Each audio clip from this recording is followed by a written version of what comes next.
Republicans are today scrambling to explain and excuse Donald Trump's latest mess, others pretending it didn't happen, while the people of Milwaukee woke up to this front page today.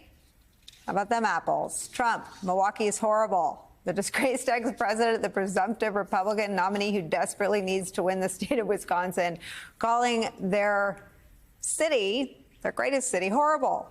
And soon, 10 of these massive billboards all over their city will remind them of what Trump said about them over and over. It's not only an insult to the more than 500,000 people who live in Milwaukee, the city that is hosting the Republican Party's convention 1 month from tomorrow. It's also a really terrible political strategy for winning votes in a state he lost 4 years ago, and for leading a nation by picking and choosing which, if any, U.S. cities he'd contemplate supporting. Joining us now is the mayor of the great city of Milwaukee, Cavalier Johnson. Mr. Mayor, we carried your comments yesterday. First, for anyone that hasn't had the pleasure of being in Milwaukee, tell us about Milwaukee.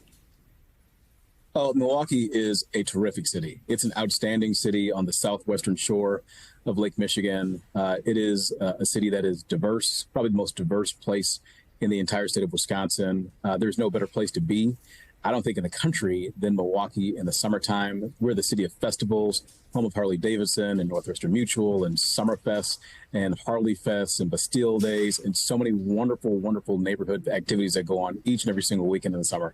This is the best place to be. Well, if you're a sports fan, I mean, there are not a lot of American cities with more to offer. I mean, tell me, too, I mean, it's actually a city with a pretty large number of Republican voters. Do I have that right? Tens of thousands of Republicans right. call the city of Milwaukee home. Yeah, there are probably more as a block Republican voters here in the city of Milwaukee than any place in the state of Wisconsin. So that's why the former president's comments were kind of peculiar to me, to call the city that these folks call home a horrible place.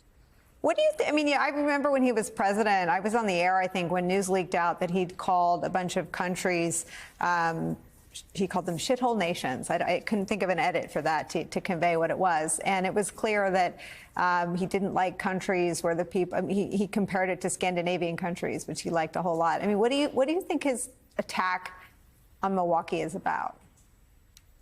Well, there are some similar qualities to cities across the United States in that they are big and diverse places, right? Where people from different backgrounds, different heritages call home. So to me, regardless of what his motives were, I think it's incumbent upon all of us who live in these cities to work to make sure that he doesn't go to live in another city that he probably thinks is horrible. And that's Washington, D.C. This fall on November 5th, Election Day, which is actually my birthday. So I'm looking forward. To making sure that on the former president's birthday today, that he doesn't get a gift on my birthday. You know, your home state is one of the battlegrounds, not just between Republicans and Democrats, but between truth and lies about the 2020 election. And I wonder how you assess sort of the enduring impact of Trump's lies about his defeat in 2020.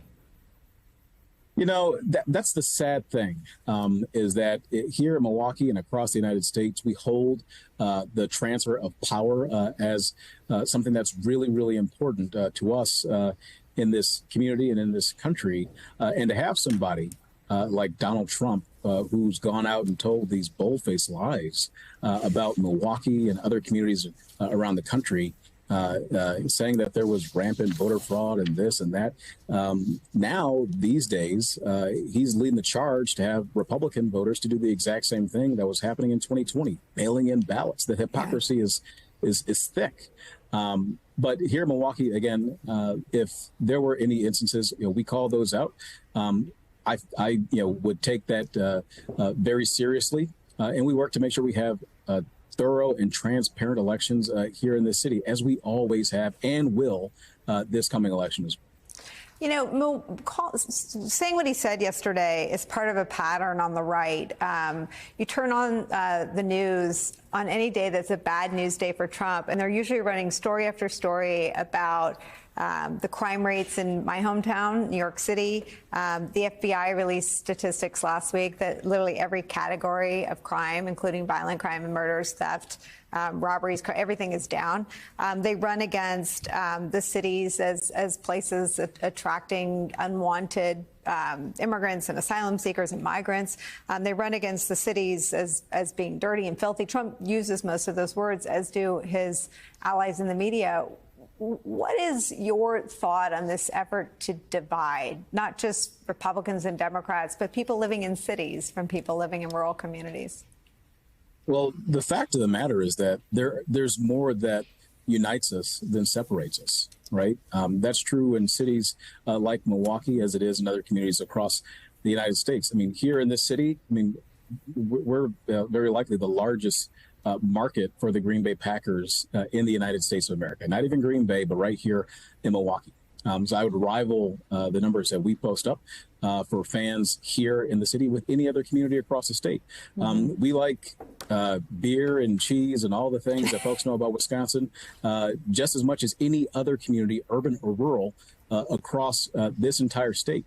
And Milwaukee matters. Milwaukee's economy is intrinsically linked with communities all across the state. So we're all actually more connected than what our politics and what at least one politician would suggest.